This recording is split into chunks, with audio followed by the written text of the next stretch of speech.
It has not been a good few days for goalkeepers. No sooner had Loris Karius thrown in 2 goals against Real Madrid and Kiev to cost Liverpool the Champions League final and Colin Doyle, the Republic of Ireland goalkeeper, was aided in the Republic of Ireland's defeat by France on Monday night. In the early hours of yesterday morning, it was Jordan Archer's turn. The Millwall man made a couple of costly errors on his debut for Scotland against Peru to scupper the national team's slim chances of getting a result. Archer was partly to blame for the penalty which the host nation were awarded and which Christian Cueva calmly netted towards the end of the first half in the friendly in the National Stadium here in Lima in the early hours of yesterday morning. He then allowed a Jefferson Farfan shot to squirm its way into his net early in the second. It was hard to bear for the visitors who had, despite their youth and inexperience at international level, competed well for long spells of the game in South America against Russia 2018-bound opponents who were at full strength and playing in front of a partisan-capacity crowd on home soil.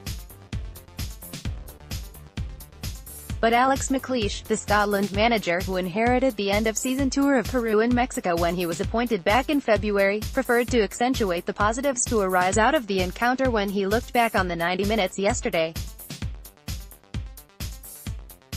He believed there were many and it was easy to see why. For a start, his side avoided a heavy defeat, something that was a distinct possibility when players started to pull out of his original squad and he was forced to draft in young and uncapped players as cover. But the fact, no fewer than 7 players made their international debuts: Archer, Chris Cadden, Dylan McGouch, Lewis Morgan, Stephen O'Donnell, Graham Shinnie and Lewis Stevenson, also pleased him greatly and gave him hope for the future. "The thing at the back of your mind is getting a doing," he said. "So we had to make sure that we were organized and made it difficult for Peru to function. We did that to a degree. It's a bit disappointing that we didn't go in at halftime 0-0. But that was the only disappointment for me. We had work to do in terms of throwing the guys together tonight. It is not an easy task just to bring in a bunch of guys who people might argue you wouldn't normally see play for Scotland.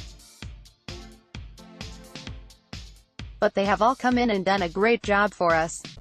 They all want to play for their country. They all deserve to be capped. We are not in a situation like we were in the years when we were qualifying. We are in a different era now and a different situation. We obviously have a lot of players to call upon when it comes to competition." Lewis Morgan came on and he was brilliant. It was very exciting to see him in action in a massive cauldron like that after the season that he's had.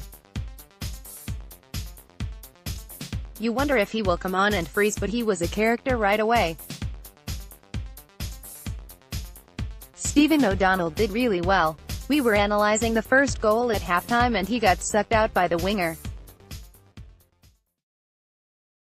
But sometimes you have to go all the way with people, McLeish added. If people expect us to win these games, then why do the bottom of the league team not beat Celtic every week?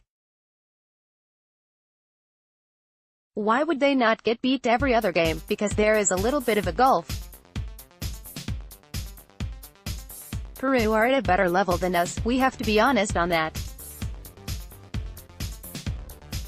But I don't think that's a secret, and I believe that the Peruvian team and management felt they could beat Scotland easily. Maybe we have to do other things to try to get some kind of result, but overall, the organization of the team was good, the players concentrated. Some players haven't played at this level before, but I do see a very good level in the Peru team. They have improved from the beginning of the coach's time. These guys have not done themselves any harm tonight. We are where we are in terms of this trip.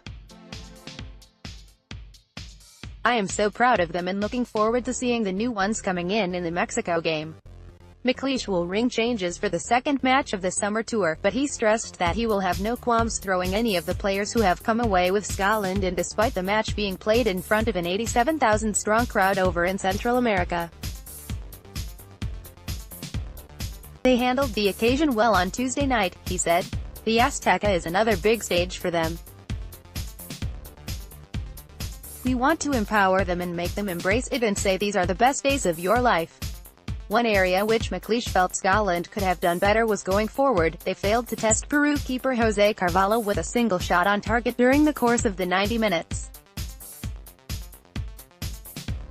I think we have to be hard to beat, but obviously we'd like to have a bigger threat at the other end, he said. We had a great pass across the face of the goal. I was waiting on Big Ollie McBurney, swinging that left leg. I don't know if he was unsighted. Maybe a more experienced player at the back would have notched that. I've got to train that big guy to start using his left foot because he had a chance at Hampden as well and he came back onto his right.